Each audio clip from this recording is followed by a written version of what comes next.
PEC vem exatamente para poder mudar esse cenário. E como vamos fazer isso? Primeiro, qual foi a origem da ideia dessa PEC? A Javier Milei acabou de fazer isso ali na Argentina. E eu confesso que agora eu estou com duas invejas, né? Tanto a inveja do governo da Argentina quanto do futebol também da Argentina. Né? Todos nós. Porque no fim das contas, aquilo que a gente até mais tinha também, né? De gosto, de desejo de falar com as outras pessoas, nosso futebol também ficou muito aquém daquilo que deveria ser. E o nosso governo está ainda a passos largos para chegar naquilo que o Milei fez. Muitos disseram que isso seria impossível e ele aprovou em poucos meses. E o que de fato ele fez, tá? Como funciona essa PEC? De uma forma bem simples e automática, se o governo ele descumpre essa meta fiscal, ou seja, se a dívida pública crescer, o regime de ajuste entra em vigor sozinho. Então não precisa de apertar um botão, não precisa ninguém segurar na gaveta isso, não depende de regulamentação de nada, não depende da boa vontade, depende de ninguém. Então o que acontece quando esse regime ele entra em vigor? Primeiro, cortam-se as despesas discricionárias não essenciais. Então o custeio da máquina, os penduricalhos, as verbas né, que não chegam na ponta. Segundo, suspendem-se as mordomias e as verbas indenizatórias sem comprovações das principais autoridades da República. E terceiro, e aqui está o coração da proposta, os subsídios dos deputados federais, senadores e presidente da República, do vice e dos ministros de estados são reduzidos em 25% automaticamente. Se o desequilíbrio persistir por mais um ano, corta e sobe para 50% e as emendas parlamentares que não forem destinadas a questões essenciais, elas também serão cortadas. Então é o seguinte, muitos dizem, né, que, não, Nicolas, isso não é populismo. Populismo é você prometer, né, um Brasil diferente durante 20 anos, ficar prometendo tirar as pessoas da pobreza, enquanto elas, de fato, geram um Brasil cada vez mais deficitário.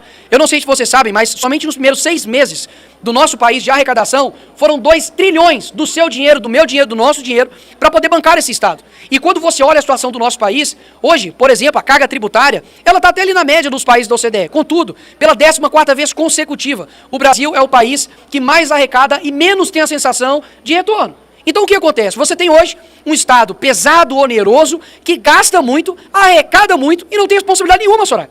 Ou seja, quem que deve pagar a conta disso? Vendo o que o Milei fez, falou, opa, sempre tem propostas populistas aqui no seguinte sentido, se isso acontecer, nós vamos cortar da saúde. Se isso acontecer, nós vamos cortar da educação. Sempre quem paga o pato é as pessoas, que inclusive estão sustentando esse Estado. Aqui é o inverso. Eu estou falando isso aqui, me colocando na reta. Eu sou deputado federal e essa medida atinge a mim.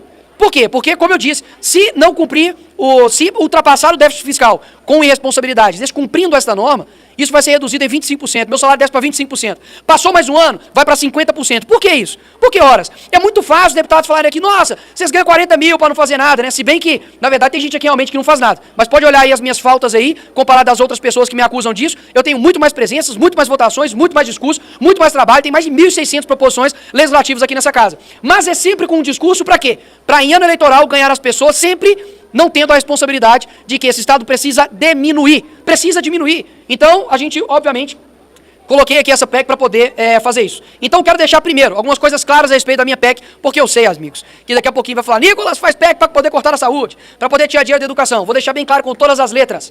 Nenhum serviço essencial é tocado. Então, saúde, educação, segurança pública, aposentadorias, benefícios assistenciais, está tudo protegido especialmente no texto da Constituição. O corte é na política, não no povo. Essa é justamente a inversão que a PEC faz hoje. Enquanto falta dinheiro, corta-se o remédio, né, do posto de saúde e preserva-se o penduricário. Com a PEC, preserva-se o posto de saúde e corta o penduricário. Segundo, nenhum parlamentar será punido pelo seu voto. A PEC diz isso com todas as letras. Deputado e senador, né, continuam inteiramente livres para votar segundo sua consciência e do seu eleitor. O que muda é que o descontrole fiscal do país passa a ter consequência automática sobre os privilégios de quem está no comando, não sobre a liberdade de ninguém. E terceiro, a PEC proíbe as 2 grandes malandragens da história fiscal brasileira. Primeiro, proíbe a contabilidade criativa. A meta será calculada com receita que entrou e despesa que saiu, sem exclusão, sem pedalada, sem mágica. E proíbe que o regime seja encerrado com aumento de imposto ou receita extraordinária. A conta fecha cortando gasto, ponto. O contribuinte brasileiro já deu, inclusive já deu demais.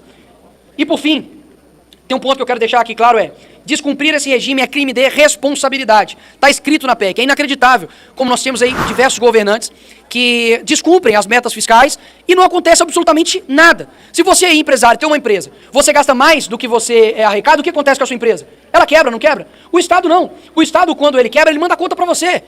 E muitas pessoas podem dizer, mas Nicolas, isso não é inconstitucional? Primeiro, por isso que é uma proposta de emenda constitucional. E segundo, quando você pega, né, o artigo 167A da Constituição, vocês sabíamos que nós já fazemos isso com os governadores, né, os estados e municípios? Então, assim, o Estado tem que ter responsabilidade fiscal e o município também, mas Brasília não.